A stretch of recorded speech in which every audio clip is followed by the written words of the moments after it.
সরকারের পালাবদলে সর্বহারা তৃণমূল নেতারা। তৃণমূল জমানায় আইনি ব্যবস্থার তোয়াক্কা না করে যে হারে দুর্নীতি করে বেরিয়েছেন তার মাসুল গুনছেন অবশেষে কাঠগড়ায় একের পর এক তৃণমূল নেতা।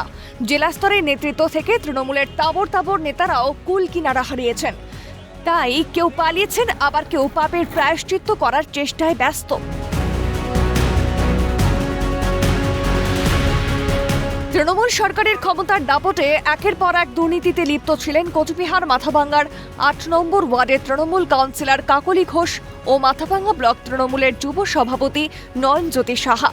অভিযোগ, ২০২১ বিধানসভা নির্বাচনের পর এলাকায় বিভিন্ন জমি বিক্রি, সরকারি আবাস যোজনার ঘর পাইয়ে দেওয়া এবং নানা সমস্যা সমাধানের নাম করে বহু মানুষের কাছ থেকে মোটা অঙ্কের টাকা তুলেছেন তিনি। অনেক ক্ষেত্রে সাধারণ মানুষকে ভয় দেখিয়ে এবং হুমকি দিয়েও অর্থ আদায় করেছেন।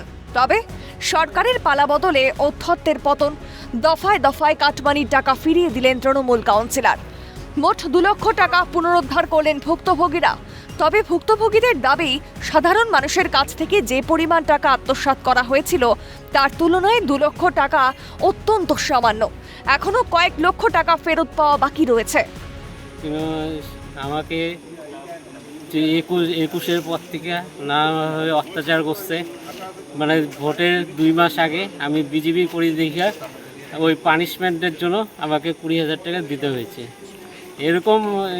এরকম হয়েছে যে ২৪-এ ভোটের সময় আমার কাকাকে বাড়িতে নিয়ে যে আটকে রেখে ধমকি দিচ্ছে। কারা সেটা? Councillor Kakoli Ghosh plus Nayanjyoti Saha. টাকা ফেরত দিতেই সুর নরম তৃণমূল কাউন্সিলরের। দলের চাপের মুখে পড়ে এসব কাজ করেছেন তিনি, দাবি তার। দীর্ঘ ৩৩ বছর ধরে এখানে বাস করছি। ২০২২-এ আমাকে নামানো হয় পার্টিতে। এবার তারপরে পার্টি থেকে অনেক রকম অত্যাচার, অনেক কিছুই করা হয়েছে, কিন্তু মানে সহমত না থাকলেও আমাকে সেটা মেনে নিতে হয়েছে। আমার সঙ্গে যে ছিল, যারা ছিল তারা প্রেশার ক্রিয়েট করেও কিছু মানুষের কাছ থেকে তারা টাকা পয়সা নিয়েছে। এবার আমি মনে করি এটা আমার সামাজিক দায়বদ্ধতা। তার জন্য আমি চেষ্টা করব যারা আমার হাতে টাকা দিয়েছিল তাদেরকে আমি আশ্বস্ত করি তাদের টাকাটা ফিরিয়ে দেবো। অন্যদিকে বিপাত্তা ইংরেজবাজার পুরসভার ৪ নম্বর ওয়ার্ডের তৃণমূল কাউন্সিলর অশোক সাহা। দোকানঘর বিলির নামে লক্ষ লক্ষ টাকা তোলাবাজির অভিযোগ তার বিরুদ্ধে। গৌরবঙ্গ হকার্স কর্নারের ব্যবসায়ী মৃণাল মৈত্র ইংরেজবাজার থানায় অভিযোগ দায়ের করেন। তার দাবি, দোকান দেওয়ার নাম করে ব্যবসায়ীদের কাছ থেকে লক্ষ লক্ষ টাকা নিয়েছেন তৃণমূল কাউন্সিলর অশোক সাহা। দোকানগুলোর কাছে আমাদের অতিরিক্ত পয়সা নিয়েছে, বহুত পয়সা বেশি নিয়েছে। আমাদের ১ লাখ টাকার দোকান ৩ লাখ নিয়েছে। প্রথমে আমাদেরকে ৩ লাখ চাইলো, একদিন পরে আমাদের দিতে হবে বললো।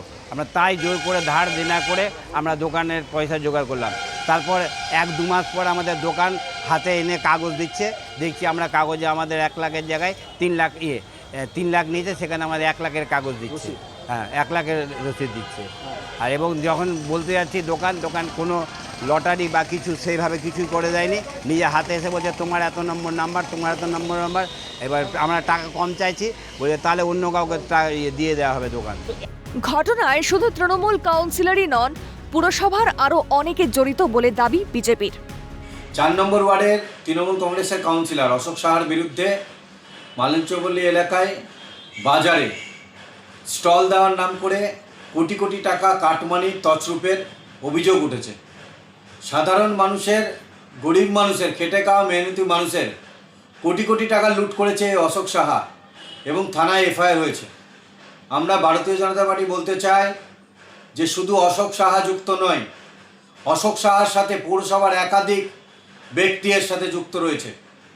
আমরা চাই প্রশাসনিকভাবে, প্রশাসনের কাছে অনুরোধ করছি অশোক সাহার বিরুদ্ধে যে এফআইআর হয়েছে তার বিরুদ্ধে যাতে কঠোর থেকে কঠোরতম ব্যবস্থা নেওয়া হয় এবং অশোক সাহার সাথে কারা কারা জড়িত রয়েছে, কারা কারা সেই কাটমানির ভাগিদার, সেটা যাতে সাধারণ মানুষের সামনে প্রকাশ্যে আনা হয়।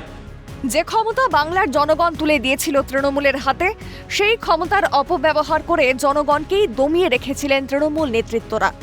প্রশাসন, আইনি ব্যবস্থা যেন সহায় ছিল তাদের ওপর। অপরাধের শাস্তি হয় না বলেই ভেবে নিয়েছিলেন তারা।